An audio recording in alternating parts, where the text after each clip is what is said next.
Salah satu penyebab serangan jantung mendadak adalah aterosklerosis. Apa sebenarnya aterosklerosis ini? Bersama saya, Devi Febriani, perawat kamar bedah. Mari kita bedah bersama apa itu aterosklerosis.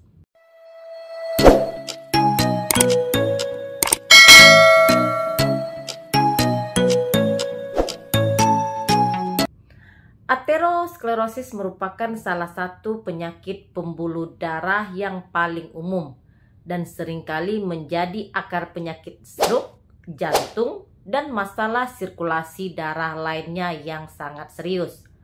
Meskipun seringkali tidak terlihat pada tahap awalnya, namun aterosklerosis adalah salah satu penyebab utama kematian di seluruh dunia. Aterosklerosis adalah kondisi kronis di mana plak yang terdiri dari berbagai substansi seperti lemak, kolesterol, kalsium, sel-sel darah, dan fibrin menumpuk di dalam dinding arteri. Plak ini secara bertahap akan mengeras dan menghancurkan elastisitas fungsi normal arteri dan kemudian mengganggu aliran darah yang lancar. Ketika plak menjadi besar atau pecah, maka ini dapat menyebabkan pembekuan darah dan pembentukan gumpalan yang bisa menghambat aliran darah, sehingga resiko serangan jantung dan stroke meningkat secara signifikan. Aterosklerosis adalah penyebab utama penyakit jantung koroner dan juga stroke. Kedua penyakit ini merupakan dua penyakit mematikan yang telah menjadi masalah kesehatan secara global. Ketika plak aterosklerosis menyumbat arteri koroner yang memasok darah ke otot jantung, maka hal ini akan menyebabkan terjadinya serangan jantung. Demikian pula jika plak ini menyumbat arteri yang memasok darah ke otak, maka dapat menyebabkan terjadinya stroke. Aterosklerosis ini begitu berbahayanya karena seringkali tidak menunjukkan gejala pada tahap awal. Seseorang mungkin tidak menyadari bahwa mereka memiliki masalah sampai mereka mengalami gejala yang serius atau bahkan mengalami serangan jantung dan juga stroke. Kondisi aterosklerosis ini bersifat degeneratif, yang berarti penumpukan plak ini terjadi perlahan seiring berjalannya waktu. Adanya zat kolesterol berlebih dalam darah akan perlahan-lahan menempel pada pembuluh darah dan menumpuk hingga menciptakan plak tebal. Seiring bertambahnya plak, pembukaan arteri akan semakin menyempit sehingga darah tidak dapat mengalir.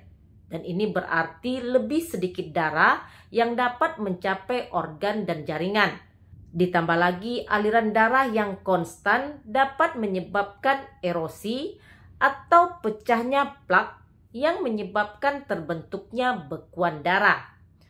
Arteri yang menyempit ibarat jalan raya yang dipersempit menjadi satu jalur. Namun bekuan darah ibarat brigade di tengah jalan. Bekuan darah ini akan menghalangi aliran darah ke organ atau jaringan tertentu yang biasanya dialiri oleh arteri. Dampaknya pada tubuh ini tergantung pada lokasi terbentuknya bekuan darah. Misalnya pembekuan pada arteri koroner ini akan membuat jantung kekurangan darah yang kaya akan oksigen sehingga menyebabkan terjadinya serangan jantung.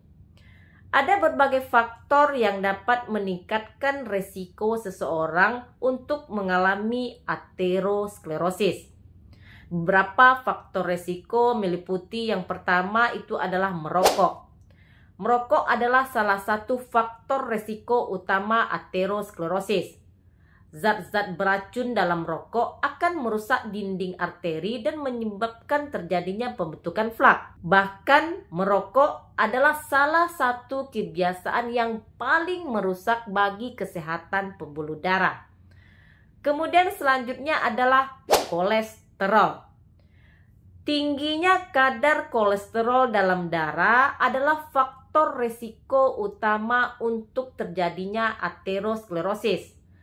Kolesterol adalah komponen utama dalam plak aterosklerosis dan kadar tinggi dapat meningkatkan resiko pembentukan plak.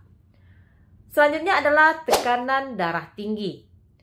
Tekanan darah tinggi atau hipertensi akan merusak dinding arteri dan mempercepat pembentukan plak.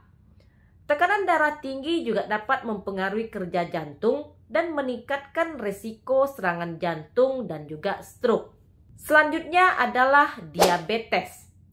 Penderita diabetes memiliki risiko lebih tinggi untuk mengalami aterosklerosis karena kadar gula darah yang tinggi dapat merusak pembuluh darah.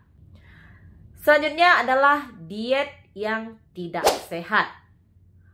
Pola makan yang tinggi lemak jenuh, tinggi garam, dan gula ini dapat meningkatkan risiko aterosklerosis. Makanan yang kaya lemak jenuh dan kolesterol seperti makanan cepat saji dan makanan olahan dapat mempromosikan terjadinya pembentukan plak. Yang berikutnya adalah obesitas atau kelebihan berat badan. Obesitas atau kelebihan berat badan juga merupakan faktor resiko aterosklerosis. Selain mempengaruhi kadar kolesterol dan tekanan darah, obesitas juga dapat memicu peradangan kronis yang berkontribusi pada perkembangan penyakit yang satu ini. Selanjutnya adalah kurang berolahraga. Olahraga teratur baik untuk jantung, sebab ini akan membuat otot jantung kuat dan mendorong oksigen dan aliran darah ke seluruh tubuh. Kurang olahraga juga disebut-sebut bisa meningkatkan resiko untuk sejumlah kondisi medis, termasuk penyakit jantung. Demikian video saya kali ini, semoga bermanfaat. Terima kasih sudah menonton. Jangan lupa untuk di like, komen, dan di subscribe. Dukung channel ini agar lebih berkembang. Jumpa lagi di video saya berikutnya. Stay healthy. Assalamualaikum.